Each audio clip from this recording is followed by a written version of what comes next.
traveling and you're out and about and you don't have a fancy gym, but you choose to exercise, or you want to exercise and there's nowhere to do it. There's always somewhere.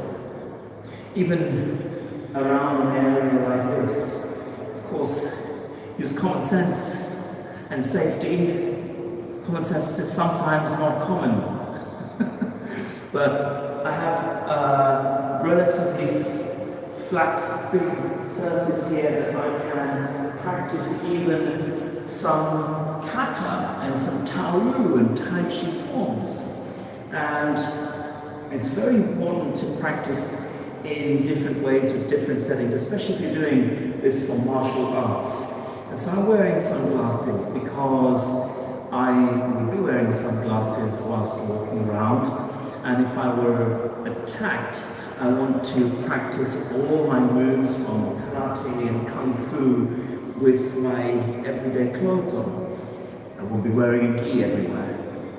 So here, with your hands up like this, practice this move with me right now. It is called reverse punch or gyakuzuki. Your hips turn and make the power. The power comes from your body movement. Okay? So, very powerful strike. And especially those of you who are walking around and do so late at night, you can't get away, you've given your money, you're trying to run away, you maybe have someone that you need to protect. That is what real martial arts is about. Protecting the vulnerable, protecting the weak. So nothing else you can do, you know you're going to get hurt, you know you're going to get beaten, then one move like gyakuzuki, reverse punch, can save you. Strong, sharp, crisp. And we practice from this position because it's almost like this. No one walks around with their arms up in a fighting position.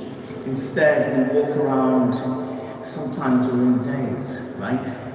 And it's on those days where you should practice the most. You practice a few moves.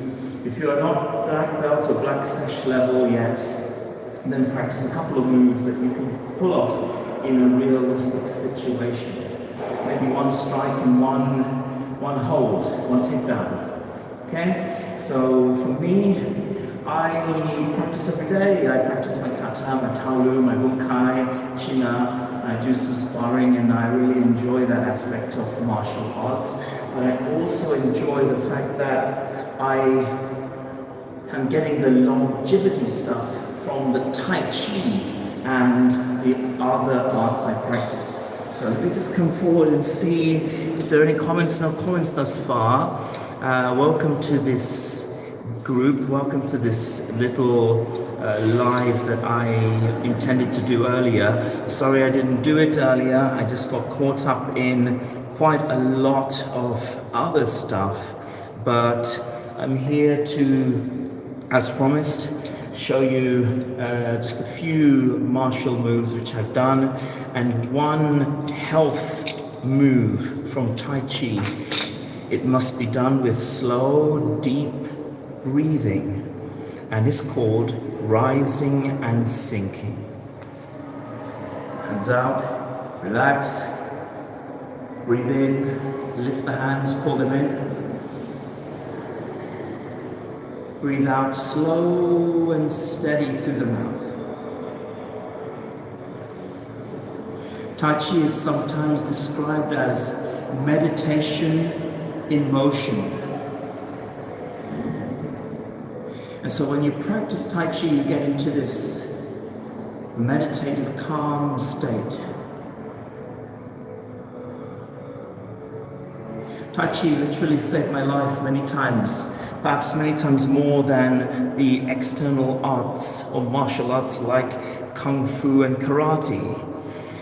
And if you look at this beautiful scene here, it's set in China actually, in a real place. And You can see the fisherman there, serene, it's calm. You can see the structure at the back, nature, and you've got the sun just coming up there. So for me, I use everything to keep myself focused and my mind settled.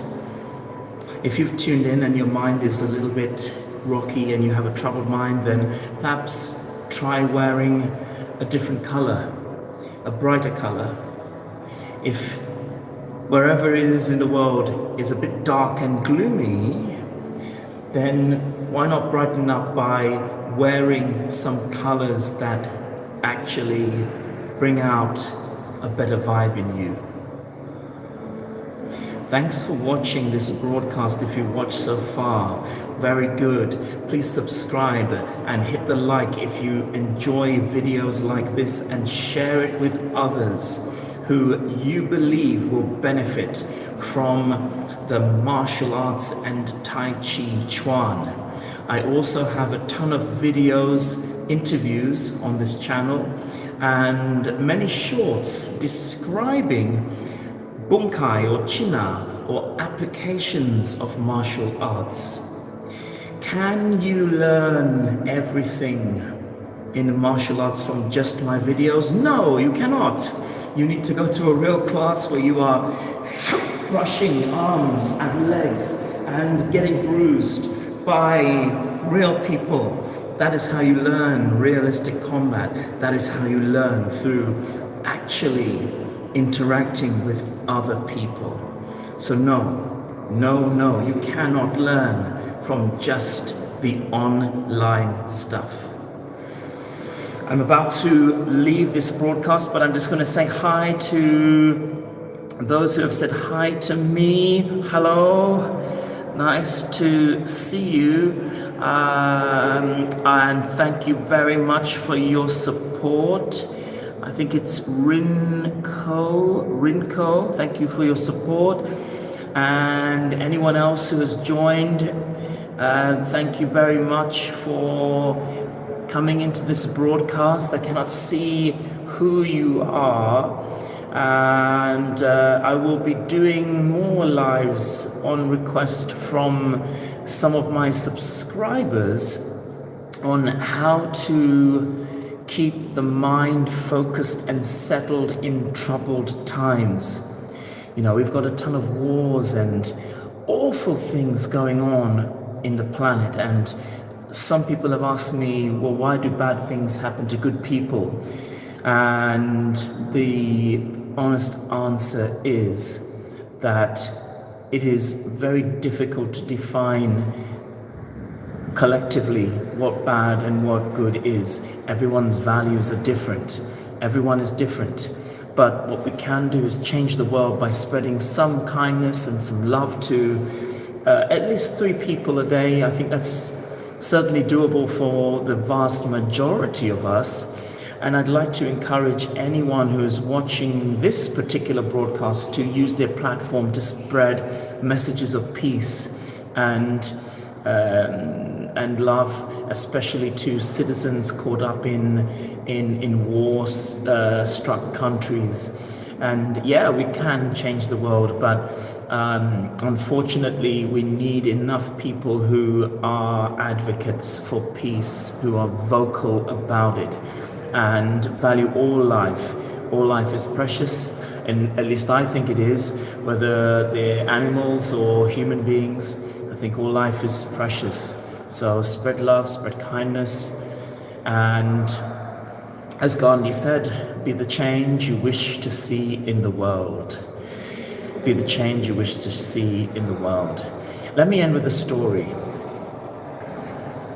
Once upon a time, there were 2 monks. They were walking and they saw a young lady stranded in a river.